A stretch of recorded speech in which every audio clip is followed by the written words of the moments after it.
extra income. Presented by Brad Powell from Wanderoso Travel Network. Hello. Ladies, calling all the ladies out there. We're here to talk about you and travel. Come on up and join us. You're going to love what we have to say. It's only 13 minutes long, and I promise you'll never look at travel the same way again. My name is Brad, founder of Wanderoso Travel Network. I am the CEO of a company that is meant to help people build their travel dreams and take things to the whole new level.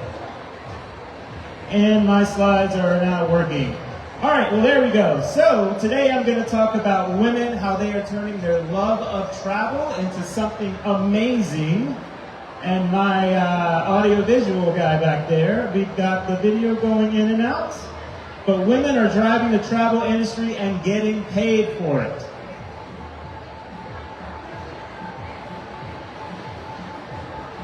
All right, hold on one second. Technical difficulties.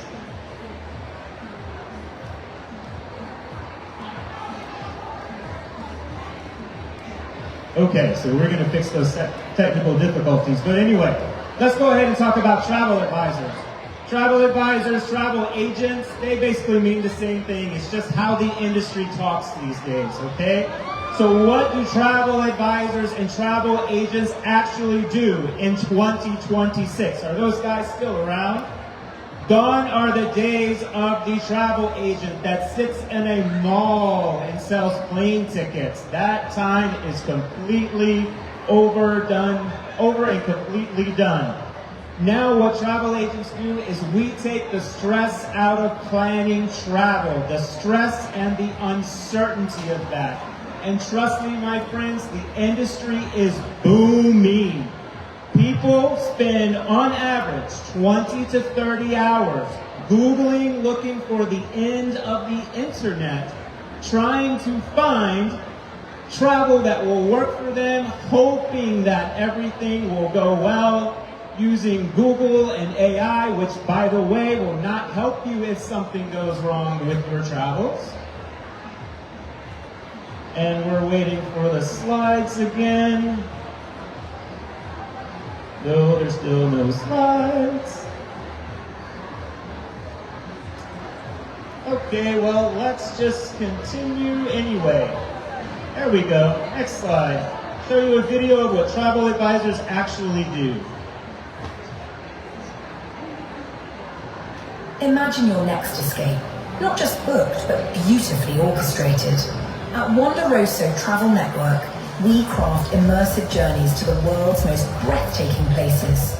Sun-drenched coastlines, ancient cities, jungle retreats, and hidden gems you won't find in a guidebook. From the cliffs of the Amalfi Coast to the cafes of Paris, the beaches of the Riviera Maya, and even safaris in Africa. Wherever your travel dreams take you, we bring them to life. We plan it all.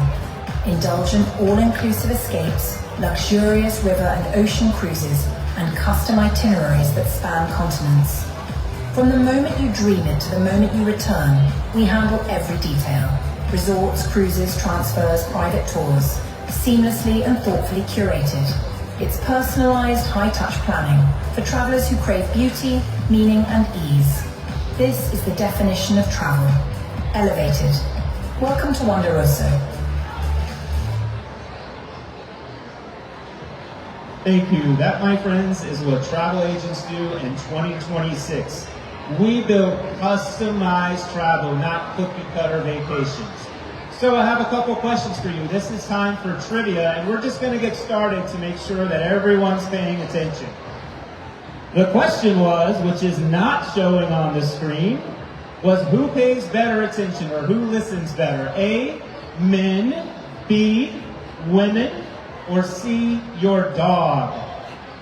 Ah, my gentleman right there, he's waving his hand. Who listens better, men, women, or your dog? Here's the answer. I'm not even going to touch that one. That is the answer, not touching it, not going to even try. So here are the real ones. What percentage of travel decisions are made by women? A, 25%, B, 52%, C, 68%, or D, 82%? Anybody want to take a guess?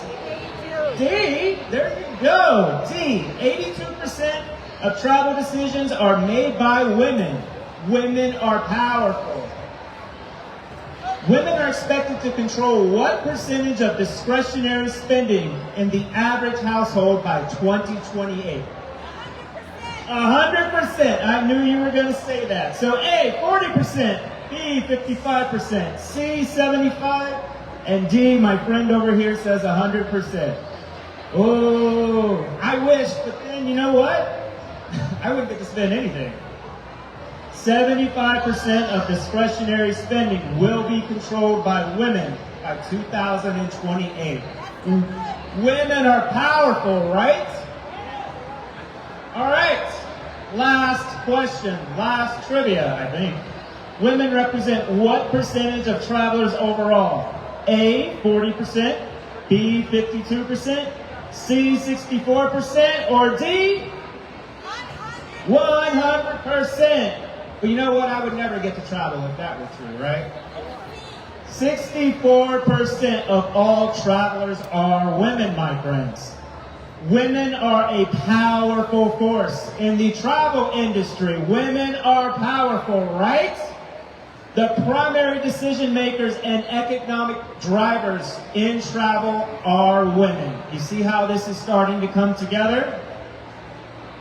80% of travel advisors, also known as travel agents. Hi, my friend. Are you with that travel agency over there? I love you. We're going to talk later.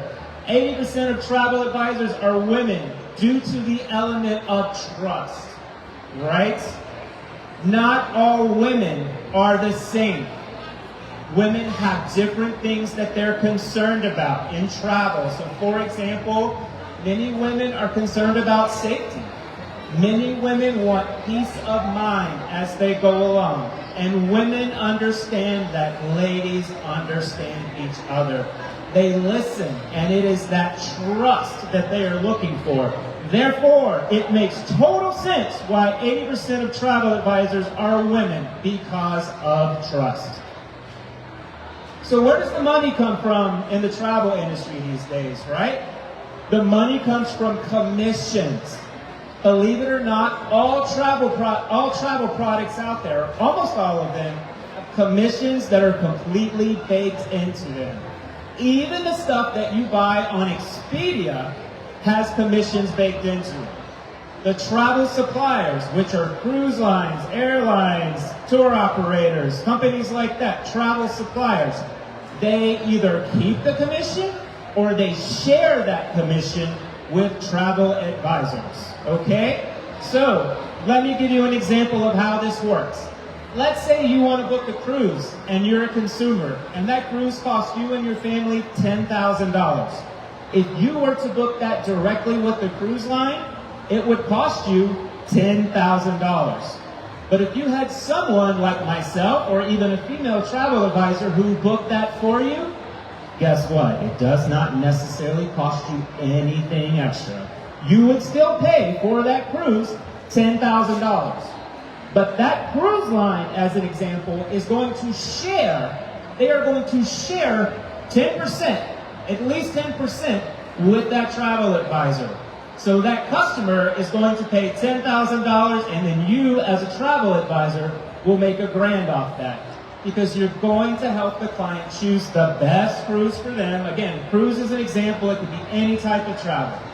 Even Expedia has commissions baked into it. If I were to book you a hotel on Expedia, either Expedia keeps that money, or I get a percentage of it. Sorry, misspoke there.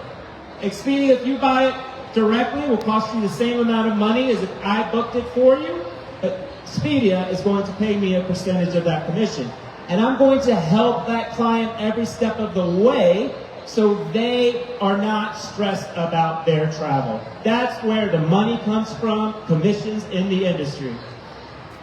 So how do you get started? I promise you this is winding down. This is the fun part. Okay, how do you get started?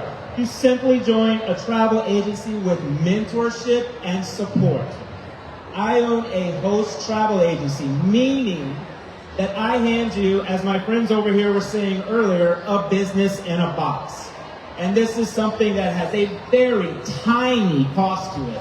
I hand you a business in the box, the tools and resources to actually book travel and make money in the travel industry and not leave it on the table, my friends. So when you join a host agency such as mine, Wonderoso Travel Network, you get the support and the training that you would not get otherwise. You don't need fancy licenses. All you need is training, and everything else can flow to you, especially the commissions. So, how long does this take? 5 to 10 hours a week. And by the way, I'm about to show you the money. How much money you can make in this industry. I'm going to show you the money that I have actually made. Who does that, right? 5 to 10 hours a week is what I started. Before we go in there, let's talk about streams of revenue. What happens if you lose your job tomorrow? What would you do? It's really good to have a second stream of revenue coming in, even if it's extra income on the side. I started just because I wanted to pay off my mortgage early, simple as that. And 5 to 10 hours a week helped that happen. My first 6 months in commission, starting in July of one year, I made $6,844. Not that impressive, right? But it was a start because I was a newbie to the industry. And then the next full year of commissions was $28,149. And let me tell you, I did this by working 40 to 50 hours a week in a full-time corporate job as a senior director level executive at an insurance company. And I still found time to carve out 5 to 10 hours a week and make that in my first full year. And here's where it gets good, because once you start building relationships with clients, they start referring other clients to you who refer other clients to you, and it just explodes.